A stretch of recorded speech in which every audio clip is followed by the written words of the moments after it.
En direct des Thermalies 2016, nous avons le plaisir de recevoir Madame Yvonne Poncet-Bonissol, qui est psychoclinicienne. Mais est-ce que ça suffit de dire psychoclinicienne ? Ça pourrait suffire, mais je suis aussi experte sur France 2 dans l'émission Toute une histoire. Donc je vais avoir besoin de faire appel à votre expertise. Déjà, une première question, pourquoi une psychoclinicienne et le thermalisme ? Eh bien, je trouve que le thermalisme, c'est un bon moyen pour accéder rapidement à une forme de bien-être. Il est évident que le thermalisme ne va pas régler vos problèmes psychologiques, affectifs ou autres, mais néanmoins, c'est un bon point de départ. Et c'est une façon d'être apaisé parce que rien de tel que l'eau pour se purifier et surtout pour être apaisé. Je crois que le terme, c'est l'apaisement. Et quand vous me dites l'eau, est-ce qu'il y a un rationnel physiopathologique entre le thermalisme, l'eau, l'apaisement ? Je crois que l'eau, c'est un cocon, ça vous entoure, vous baignez dedans, comme on baigne dans le liquide amniotique. Donc ça peut avoir une fonction régressive et la régression, c'est nécessaire pour avancer. Quand vous êtes face à une problématique X, eh bien rien de tel que de faire un saut dans le passé ou un saut dans des sensations ou dans des émotions du passé pour mieux rebondir. Il faut toujours reculer pour mieux rebondir. Et quand on pense thermalisme, on pense à un certain nombre d'affections qui sont étiquetées probablement à juste titre psychosomatiques. Et donc là, il doit y avoir un lien quelque part avec votre activité de psychoclinicienne.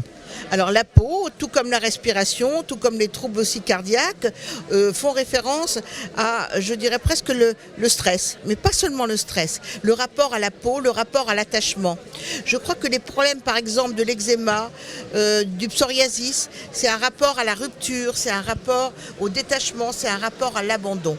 Et bien souvent les personnes qui en souffrent n'ont pas eu cette sécurisation précoce qu'un enfant peut avoir avec sa mère. La notion de peau. D'ailleurs, un grand psychanalyste Didier Anzieux parlait de moi-peau, comme si notre moi pouvait s'infiltrer dans notre peau et dans notre surface corporelle.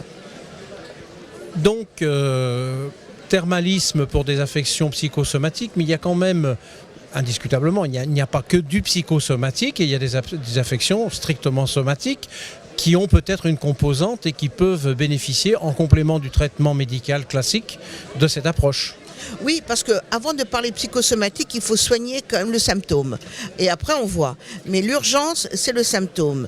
Et les affections comme les problèmes cardiaques, les problèmes digestifs, les problèmes urinaires, les problèmes de respiration, il est évident que ce sont de vraies pathologies qui peuvent être prises en charge. D'ailleurs, elles sont prises en charge par la sécurité sociale, mais qui peuvent être prises en charge par des cures thermales.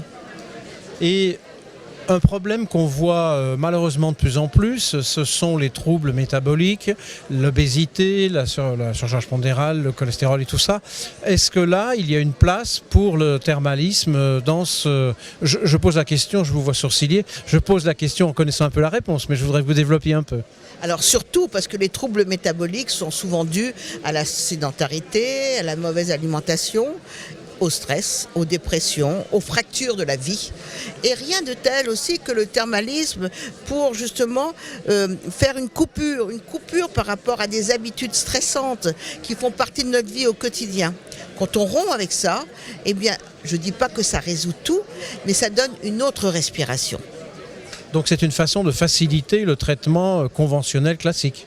Oui, je crois que ça donne un peu de recul et ça s'apaise et on est déconnecté de la dimension anxiogène par rapport à notre pathologie. Je crois que c'est surtout ça. Vous êtes pris en charge dans une forme de cocon sécurisant, avec des gens compétents, avec des gens qui vous maternent. Et donc déjà ça, le retour, je dirais presque, à la prise en charge sur un laps de temps, ça favorise l'apaisement et ça peut désangoisser par rapport à des pathologies. On se sent moins seul.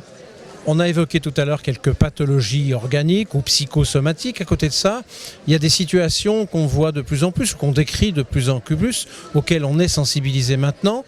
Ce sont les syndromes post-traumatiques, le postpartum, les histoires de couple, les choses comme ça. Est-ce que là-dedans encore, la psychoclinicienne a les moyens de faire le lien avec des possibilités de la thérapeutique thermale ? Alors, troubles post-traumatiques, il y en a de plus en plus, avec un stress, avec le harcèlement moral, avec des attentats, avec beaucoup de divorces. Donc, il n'y a pas seulement... parce qu'on oublie aussi toutes les fractures affectives qui sont de plus en plus fréquentes avec cette multiplicité de rapports. On n'a plus le temps d'écouter l'autre, on va très très vite à la rupture. Donc, pourquoi le lien avec le thermalisme? Parce que là aussi, on prend du recul. Je crois que c'est vrai qu'il y a des nouvelles thérapeutiques concernant les troubles post-traumatiques comme l'OMDR, comme les thérapies brèves, mais il faut aussi un lieu qui soit différent du lieu du traumatisme. Donc il faut prendre du recul. Dans chaque situation traumatisante, il faut prendre de la hauteur. Et le thermalisme peut être un bon moyen de prendre de la hauteur et de la distance. Et est-ce que toutes ces pathologies ne réduisent pas un tout petit peu l'âge auquel les gens sont concernés? Et j'oserais dire finalement, est-ce qu'on peut dire, quand vous décrivez tout ça, que finalement, le thermalisme, ce n'est pas que l'affaire de personnes âgées? Ah non, je vais vous dire, les fractures, les troubles post-traumatiques, ça existe. Il peut y avoir des jeunes qui sont violés, des jeunes qui sont attaqués, des jeunes qui sont harcelés à l'école. Déjà les troubles scolaires avec des pathologies de la peau, les rejets parentaux. Toutes ces fractures peuvent atteindre des personnes qui ont entre 20 et 30 ans. D'ailleurs, je crois qu'il faut savoir que si la sécurité sociale attache autant d'importance au thermalisme, c'est qu'il y a une thérapeutique évidente, une thérapie évidente issue du thermalisme. Ça veut dire... Oui, ça veut dire... Non, ça veut dire finalement que les somaticiens, les psychocliniciens et les thermalistes doivent apprendre à se parler et à mieux se connaître. À mieux se connaître. Bien sûr, la parole est thérapeutique. Et ne pourrait-on pas dire que l'eau, ça coule de source? L'eau aussi est thérapeutique. C'est comme la vie. Eh bien, il y a une forme d'éruption et après ça coule. Mais il faut savoir, vous savez, la résilience, c'est savoir naviguer entre les torrents, donc naviguer dans l'eau. Je n'aurais pas fait mieux. De toute façon, le sous-titre des thermalistes, c'est l'eau et le bien-être. Donc l'eau et le bien-être. Et je crois que l'eau purifie et l'eau rénove. Donc on est là pour se laver. Et pour se laver de quoi? Eh bien de ce qui nous encombre. C'est le mot de la fin. J'ai rien à ajouter. Merci beaucoup. C'est moi qui vous remercie.